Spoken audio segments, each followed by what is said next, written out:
함께 나눌 말씀은 사도행전 16장 1절에서 10절 말씀입니다. 함께 읽겠습니다. 바울이 더베와 루스드라에도 이르매 거기 디두무라 하는 제자가 있으니 그 어머니는 믿는 유대 여자요 아버지는 헬라인이라. 디모데는 루스드라와 이고니온에 있는 형제들에게 칭찬받는 자니 바울이 그를 데리고 떠나고자 할세 그 지역에 있는 유대인으로 말미암아 그를 데려다가 할례를 행하니 이는 그 사람들이 그의 아버지는 헬라인인 줄 다 알미러라. 여러 성으로 다녀갈 때에 예루살렘에 있는 사도와 장로들이 작정한 규례를 그들에게 주어 지키게 하니 이에 여러 교회가 믿음이 더 굳건해지고 수가 날마다 늘어가니라. 성령이 아시아에서 말씀을 전하지 못하게 하시거늘 그들이 부르기아와 갈라디아 땅으로 다녀가 무시아 앞에 이르러 비두니아로 가고자 애쓰되 예수의 영이 허락하지 아니하시는지라. 무시아를 지나 드로아로 내려갔는데 밤에 환상이 바울에게 보이니 마게도냐 사람 하나가 서서 그에게 청하여 이르되 마게도냐로 건너와서 우리를 도우라 하거늘 바울이 그 환상을 보았을 때 우리가 곧 마케도냐로 떠나기를 힘쓰니 이는 하나님이 저 사람들에게 복음을 전하라고 우리를 부르신 줄로 인정함이러라. 아멘. 할렐루야. 오늘 선교의 은은 성령의 음성에 순종하는 것입니다. 이런 제목입니다. 오늘 1절에 보면 바울이 더베와 루스드라의 이름에 디모데라는 제자가 있으니 라고 말합니다. 바울이 2차 선교 여행을 하는 내용들을 기록을 하고 있습니다. 오늘 보면 이 더베와 루스드라라고 하는 지역도 이미 사도행전 14장에서 보는 것처럼 바울이 1차 선교 여행 때에 들렀던 곳입니다. 근데 우리가 그냥 여러분들이 그냥 생각을 하시면 돼요. 바울이 1차 선교 여행 때 했던 그 선교 루트와 바울이 2차 선교 여행 때 가는 선교 루트는 거꾸로 가는 거예요. 그러니까 쉽게 말하면 이렇게 이해하시면 돼요. 예를 들어 여기서부터 말하면 바울이 광명에서 시작해서 수원을 지나서 대전을 지나 목포를 지나 대구를 지나 이런 식으로 쭉 이렇게 선교를 했다면 반대로 대구를 지나 목포를 지나 대전을 지나 수원을 지나 광명으로 왔다 이렇게 이해하시면 돼요. 1차 선교 여행 갔던 경로와 반대로 거꾸로 2차 선교 여행을 시작했다 하는 거예요. 오늘 보면 1절에 보면 2차 선교 여행에서 더베와 루스드라에 가서 누구를 만나냐면 디모데를 만납니다. 여기 역시 1차 때 방문했던 선교 여행지였었고요. 디모데는 그의 그 할머니와 그리고 엄마가 예수님을 믿고 있었다 하는 거예요. 디모데의 아버지는 이방인이었어요. 엄마는 유대인이고 그런 사이에서 태어났습니다. 근데 2절에 보면 1절 읽어볼까요? 디모데는 루스드라와 이고니온에 있는 형제들에게 칭찬받는 자니라. 그러니까 디모데는 어떻게 보면 1.5세대죠. 유대인 1.5세대인데 그가 뭐라고 그럴까요? 이방인들 사회에서도 사람들에게 칭찬 듣는 사람이었다. 이렇게 말씀을 하고 있습니다. 그래서 3절에 보니까 바울이 그를 데리고 떠나고자 할세. 그러니까 계속 이제 2차 선교 여행을 진행을 하는데 선교의 동역자로 디모데를 데리고 함께 하고자 했다 하는 거예요. 디모데는 말씀드렸던 것처럼 모계 유태인, 그러니까 어머니가 유태인인 그런 사람이었습니다. 그런데 3절에 보면 할례를 행했다 이렇게 말합니다. 우리가 생각해 봐야 될 것이 불과 조금 전까지만 해도 예루살렘 교회에서 안디옥에서 문제가 생긴 것들이 뭐였습니까? 할례를 받아야 된다. 그리고 율법을 지켜야 된다. 이게 이방 선교의 큰 걸림돌로 작용을 해서 예루살렘 교회에 자문을 구하고 유대인 이방인들은 그런 유대인의 그런 조항에 얽매이지 않고 네 가지 정도만 조심하면 된다. 이런 결론이 난 상태에서 선교 여행을 가는데, 그런데 디모데에게는 할례를 행했다라고 하는 거예요. 이유가 첫 번째는 모계 유태인이었기 때문이었고, 또 두 번째는 1차 선교 여행을 해보니까 유태인들이 자기들의 전통을 너무 귀하게 여기는 모습들을 보면서 굳이 유대인들의 전통을 무시하면서 할 필요는 없겠다. 특히 이 디모데는 아버지가 이방인이었기 때문에 유대인들이 그걸 가지고 또 물고 늘어지기 시작하면 선교에 어떤 변수가 생길지 몰라서 미리 디모데에게 할례를 받게 했다라고 하는 것입니다. 그래서 이제 선교 여행에서 유대인들과의 불필요한 마찰을 줄이기 위함이었다. 그렇게 보시면 됩니다. 그러면서 4절 말씀입니다. 읽어봅니다. 여러 성으로 다녀갈 때에 예루살렘에 있는 사도와 장로들이 작정한 규례를 그들에게 주어 지키게 하니. 이미 우리 앞에서 네 가지를 얘기했지 않습니까? 우상과 피와 목매어 죽인 것과 음행. 이 네 가지는 주의하되 나머지 유대인들의 율법이나 또 할례를 강요하는 것은 적절하지 않다 하는 내용들로 그 대신 요것은 꼭 지켜라 하는 네 가지를 이제 바울이 들렀던 선교지마다 다시 다 되돌아가면서 다시 한번 그걸 권면하고 가르치셨다라고 하는 것입니다. 그러면서 5절 말씀입니다. 읽어봅니다. 이에 여러 교회가 믿음이 더 굳건해지고 수가 날마다 늘어가니라. 아마 이 안디옥 교회에서 생겨났던 그런 문제들이 다른 지역에서도 문제가 됐었을 수 있고, 그래서 교회가 혼란할 수 있고, 아무래도 또 선교를 하고 복음을 증거한, 요즘 말로 말하면 바울이 여기에서 개척하고 떠나고 또 저기에서 개척하고 떠나고 또 다른 곳에 개척하고 떠나고 이러니까 아무래도 개척자가 없는 이 교회들이 여러 가지 어려움이 있었을 텐데, 바울이 다시 그곳에 찾아가서 가르치고 또 복음을 전하고 예루살렘 교회로부터 전해진 그런 네 가지의 금기사항을 다시 한번 전하면서 교회들이 안정을 회복했다. 그러면서 안정을 회복하면서 하나님께서 믿는 자의 수를 많아지게 하셨다. 그래서 결국은 이방 선교가 더더욱 든든하게 진행이 되게 되었다 하는 것을 우리가 볼 수 있습니다. 그런데 6절 말씀입니다. 읽어보겠습니다. 성령이 아시아에서 말씀을 전하지 못하게 하시거늘 그들이 부르기아와 갈라디아 땅으로 다녀가. 그러니까 근데 바울은 본인이 생각했었던 이 지역을 쭉 되돌아가면서 선교를 하고자 하는 계획을 갖고 있었는데 성령께서 그렇게 하지 말아라 라고 말씀을 하셨다는 거예요. 그래서 7절 말씀 읽어봅니다. 부시 앞에 이르러 비두냐로 가고자 애쓰되 예수의 영이 허락하지 아니하시는지라. 9절 밤에 환상이 바울에게 보이니 마케도냐 사람 하나가 서서 그에게 청하여 이르되 마케도냐로 건너와서 우리를 도우라 하거늘. 이제 이 바울의 선교가 아시아 선교를 넘어서 유럽 선교를 하도록 그 문을 여는 그런 모습을 볼 수 있습니다. 그 유럽 선교의 관문인 이 마케도냐에서 바울을 필요로 하는 그런 환상을 보게 하고, 그래서 10절 말씀입니다. 읽어보겠습니다. 바울이 그 환상을 보았을 때 우리가 곧 마케도냐로 떠나기를 힘쓰니 이는 하나님이 저 사람들에게 복음을 전하라고 우리를 부르신 줄로 인정함이라. 결국 마케도냐의 사람이 부르는 환상을 통하여 이것은 성령께서 우리를 부르시는 음성이다라고 인정하고 바울이 계획했던 선교 일정을 조정을 해서 마케도냐 지역으로 향하게 됩니다. 바울의 2차 선교 여행은 한 600km 정도에 달하는 긴 여정이고, 이 성경에서도 장차 16, 17, 18, 19장 한 4장 정도에 걸쳐서 바울의 2차 선교 여행을 다루고 있습니다. 가장 길고 가장 많은 일이 있는 그런 선교 여행입니다.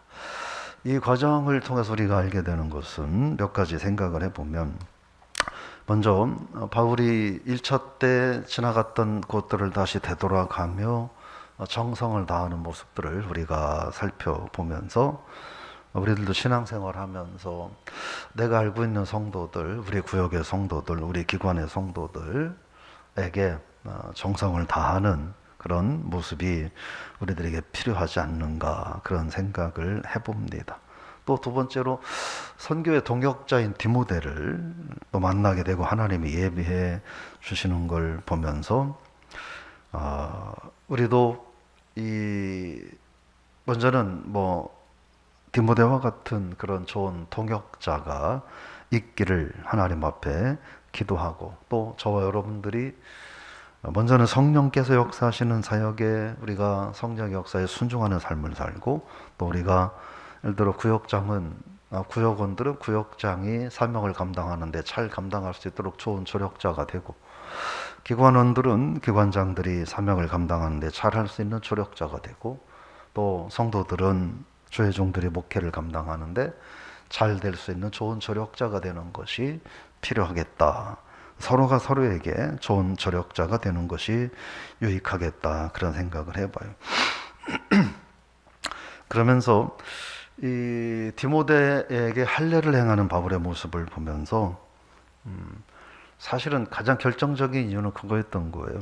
이 디모데가 정말 좋은 사람인데 이 사람이 할례를 받지 않으므로 이것이 선교의 문제와 차질이 되지 않을까. 그래서 이방 선교에 문제가 되는 요소들은 가능한 한 다 좀 적최소화하고 오직 선교, 오직 영혼 구원에 앞장서고자 하는 바울의 모습을 우리가 보면서 저 여러분들이 믿음 생활하면서 우리도 우리에게 주어진 사명을 감당하기 위하여 내가 이 사명을 어떻게 더 잘 감당할 수 있을까? 어떻게 하면 내가 이 사명을 좀 더 잘 감당할 수 있을까?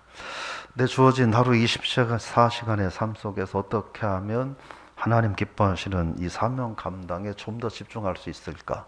고민하고, 또 거기에 도움이 되는 일들을 하고, 또 거기에 방해가 되는 일들은 어떻게든 줄여보는 그런 하루의 삶이 될 수 있기를 부탁을 드리며 축복합니다. 마지막으로 바울은 이런 계획과 생각들을 가지고 있었어요. 나는 내가 1차 선교 여행 때 갔던 지역을 이제는 거꾸로 돌아서 되돌아와야 되겠다. 그런데 중간에 성령께서 아니다, 너는 이제 다른 지역으로 가서 선교를 해야 된다 하는 음성에 순종한다는, 여러분 잘 생각해 보시기 바랍니다. 이게 그냥 성령의 음성이니까 순종했지라는 이 정도 생각으로 우리가 이 모습을 볼 거냐는 거예요. 다른 거예요. 그렇게 생각하시면 돼요. 저 여러분들이 예를 들어서 그렇게 생각하시면 돼요. 저 여러분들이 1차로 일본을 갔다가 필리핀을 갔다가 이스라엘을 갔다가 한국에 돌아왔어요. 이게 우리들의 여정이었어요. 다 가본대요. 그래서 2차에는 이렇게 거꾸로 가려고 비행기표도 다 예약을 해놨고 필요한 준비물도 다 준비를 해갖고 갔는데, 갑자기 하나님이, 우리가 이스라엘 예루살렘에서 갔는데 갑자기 거기서 우리가 계획하지 않은 스페인으로 가게 하고 독일로 가게 하고 루트를 확 바꿔서 갔다면, 잘 생각해봐요. 여러분, 그게 쉬운 일이겠는가? 요새는 돈만 있으면 비행기표도 뭐든 해결되니까, 인터넷으로 다 되니까 쉬운 일로 볼 수 있지만 그게 쉬운 일이냐는 거예요. 근데 이때 당시는 뭐예요? 다 걸어가든지 배를 타고 가든지 이렇게 해야 되는 거예요. 거리도 한 2배 이상 길어지는 거리가 될 것이고, 기간도 더 길어지는 기간이 될 것이고, 생각하지 못했 갔던 길들은 내가 다 가봤던 지역이니까 편안하게 일할 수 있는데 전혀 낯선 지역으로 가야 된다는, 우리가 성령의 음성에 순종한다고 하는 건, 바울이 성령의 음성에 순종해서 마게도니아 지역으로 갔다라고 하는 건 그런 일이지 나도 살 수 있어, 이런 생각을 우리가 쉽게 할 수 있을지 모르지만 막상 그 현실이 되면 정말 어려운 문제였을 거라는 거예요. 그래서 우리가 이 말씀을 통해서 잘하고 못하고는 다음의 문제고, 성령께서 우리에게 늘 말씀하신다는 거예요. 성령께서 뭐 이렇게 설교를 통해서 여러분에게 말씀하실 수도 있고, 뭐 찬양을 통해서, 아니면 다른 사람들의 간증을 통해서 내가 성경을 읽다가 성령은 늘 우리에게 말씀을 하시는데, 바울의 위대함은 뭐냐면, 어떤 어려움과 어떤 난관이 그 앞에 가로막혔을지 모르지만, 근데 그는 성령이 말씀하시면 그 음성에 순종했다는 거예요. 물론 성령의 음성에 순종한다는 게 너무 가볍게 하는 사람들도 있어요. 아주 쉽게 이야기. 성령께서 나한테 이래라고 그러셨다. 그 말도 안 되는 경우도 많이 있는데, 바울처럼 하나님 역사를 위해서 집중하고 기도하고 성령의 도움을 구하며 나아가는 이들이 성령의 음성에 순종하는 모습이 쉬운 일은 절대 아니었을 것이다. 그래서 오늘 저 여러분들이 오늘 하루의 삶을 그렇게 살면 어떨까? 오늘 이 새벽에 성령께서 저 여러분들에게 뭐라고 마음에 말씀을 주시든 그 음성에 순종하는 삶을 우리가 살 수 있으면 어떨까? 또는 반대로 최근 지난 일주일 동안에 성령께서 내게 이런 마음이나 이런 음성을 들려주셨을지인데 내가 과연 그 음성에 순종하며 살았는가 한번 생각을 해보고, 신앙생활은 뭐냐?